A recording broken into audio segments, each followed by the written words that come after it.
And confidence is not something you have, it's something you create. And you can create it at any moment in time. A sense of confidence is nothing but a sense of power within yourself, a sense of certainty that you can pull something off. And you can create that feeling literally in a moment. It's not something that you live with. There is no one that I've ever met that no matter what situation they're in is always confident. Everybody gets knocked off kilter at times. The key is, can you turn the confidence on when you need it so you can get the most out of yourself? Does that make sense so far? So you got to remember that feeling confident is nothing but a state of mind. And you can change and create any state you want at any moment in time, no matter what's going on around you. You've got to remember that any feeling you've ever had in your body, whether it be fear, anxiety, concern, depression, frustration, or ecstasy, power, unstoppability, confidence, success, those emotions, any emotion you feel, comes from the way you use your physical body. The only way you can feel anything is by the way you move, the way you breathe, your facial expressions. So if you're not feeling confident, you don't have to intellectually try and pump yourself up, because it doesn't always work. I'm sure you've tried at times to go, well, I need to be confident. I know I should be confident, but you're still not there. Well, let me tell you, the quickest way to get confident is to change your physiology radically. Emotion is created by motion. The way you move your body physically, the way you breathe, your facial expressions instantly affects your emotional state, the way you feel, and the way you think. So if you need confidence, you must move in a confident way. You must literally put yourself at level 10 or above. If you're confident enough, you can develop the competence. But if you're competent and you don't have confidence, you'll never succeed. There are many competent people who could accomplish incredible results, but they're missing the confidence.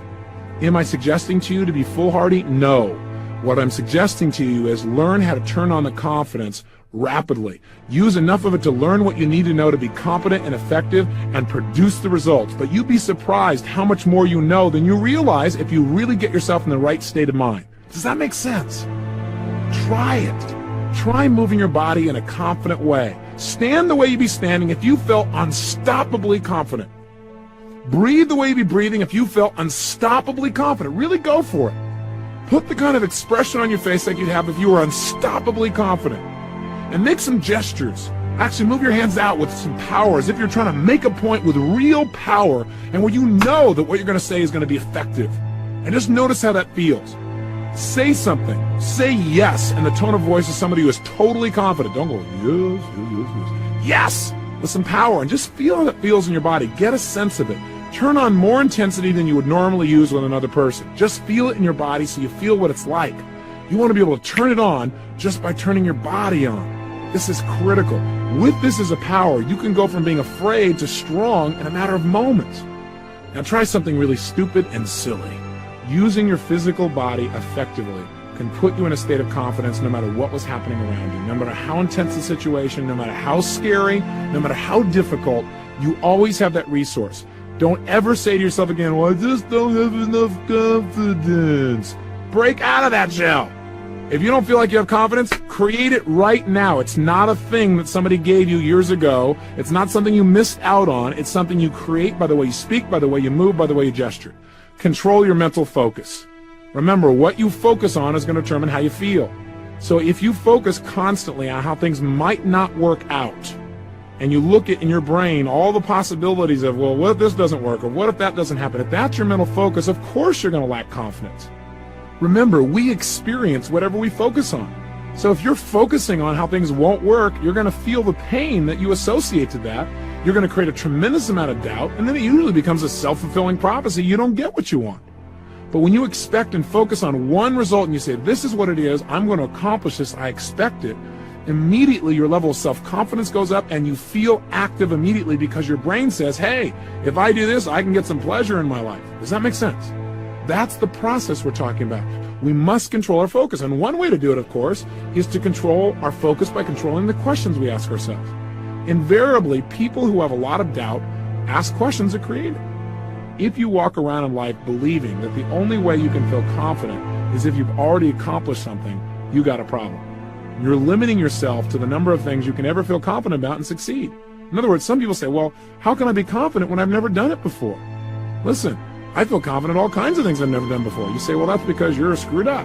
No, that's not why it is. It's because I come from a belief system that says this, that if I can imagine it, I can achieve it. So if I can even imagine it, I know I can achieve it, and that allows me to be confident. Plus, I have a belief system that says, if I'm committed, there's always a way to make it work. And no matter how tough the situation is, if I don't know how to make it work, somebody else does, and I can get their help. So I come from that place, and that allows me to be confident. I know I can get help. I know if I'm committed, there's a way to do it. And I know that anything in the past I've really been able to imagine accomplishing and finding a role model for, I can accomplish. Hey, listen, everything you do now, you once weren't good at. Everything you do now, there was a time when you had not done it. Why wait to get confident? Besides that, I know I can be confident about what I'm about to begin because I know, look, if it doesn't work out, I'll learn something, and that makes me feel confident because that learning will allow me to be better in the future. In other words, set yourself up to be able to be confident. Again, I'm not suggesting be foolhardy. I'm just telling you how to turn confidence on when you need it. And most of the time, you do need it. What's the potential of any human being? I personally believe it absolutely is unlimited. None of us even come close to scratching our real potential. There are a lot of people who go out there and take a lot of action and still get lousy results. Why? Action by itself is great, but it is not enough. Success starts with our beliefs. That is the core of your performance. Think about it. See, the potential is there, but if for some reason you start out with some limiting beliefs like, well, I don't have that much self-confidence anyway, or I don't have the background, or I've never done this before, so I probably won't succeed anyway. If you have that belief, are you likely to tap a lot of your potential? Highly unlikely. Now, if you don't think you're going to succeed and you're not using much potential, are you likely to take massive action? Hardly. Now, when you tap a little bit of potential and you only take a little bit of action, what kind of results do you get? A little bit of results, if any. Now, what does that do to your brain and your beliefs? Your brain goes, see, I told you so. Now you have this reinforcing belief pattern because it points back to that experience. So what happens? You have even less belief. You tap even less potential. You take even less action if that's possible. You get even worse results. And now you're truly locked into the downward spiral to the point where now you start looking at how can you do the very least to get by. That's called death rattle to personal success. The opposite is also true too. Sometimes people have an experience in life where for some reason they get a result or something happens and they begin to absolutely believe, not just hope, but know that they can accomplish something. When that happens, whether it's because you changed your body or you had a new experience, you're going to tap a lot more potential when you know you're going to succeed, aren't you? And therefore, you're going to probably take a lot more action. Knowing you're going to succeed, you're inspired, you're going to go for it. When you take a lot of action and use a lot of your potential, what kind of results do you get? Usually great results. When you get great results, what does that do to your belief? Your brain goes, see, I told you would succeed. And sure enough, now your beliefs are even stronger. So what do? You tap even more potential. You take massive action and you get even greater results. What happens? Your belief's even stronger. And now you're in that success cycle. You're in that place where you literally have momentum that drives you to a whole new level. That's how beliefs are formed. You might say, well, how can I get results though? What do I do if I'm on the downward spiral? Well, you don't change your potential. That's always there. You don't just take action, although that's a great first step.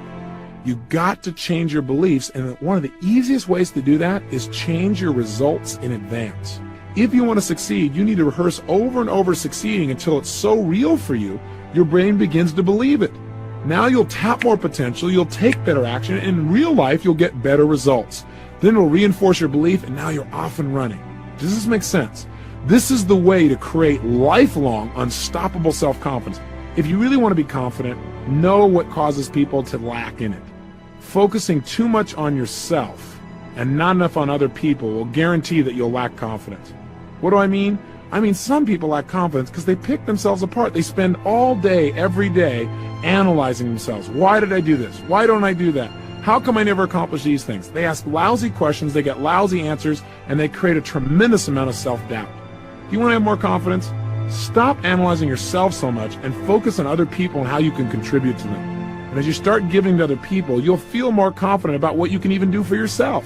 Does that make sense? And finally this, you can feel confident if all you do is remember some of the things you've accomplished in your life. You are a successful, competent person. You've done a lot of things in your life extremely well. No matter who you are or what your background is, there are things in this world that you are really good at, things you've really accomplished in your life that you've got to be proud of. Every human being I meet, I know is my superior. Because I know all of us in life have focused our attention on various things, and whatever you focused on a lot, you're good at. And every human being I meet in my life, I know that I'm superior to in some way as well. And that makes me feel confident as well, knowing I can learn from other people and that I can give too. So in order to help yourself really have reasons to feel confident, not just put yourself in state, but to feel like you got reasons, all you've got to do is manage your memories better. Pull out some of your memories of tough situations in your life where you didn't think you could pull it off, but you turned it around. You have some of those, don't you? Situations where you thought, I could never figure a way to pull this off, and yet you did. You need to remember more of those and less of the times when you felt overwhelmed. Pull out of your memory files some of the references that can show you that you deserve to be confident, that you're competent and confident that you can make things happen even in the toughest of times. And use those examples to remind yourself in the future that whatever's going on, you can find a way.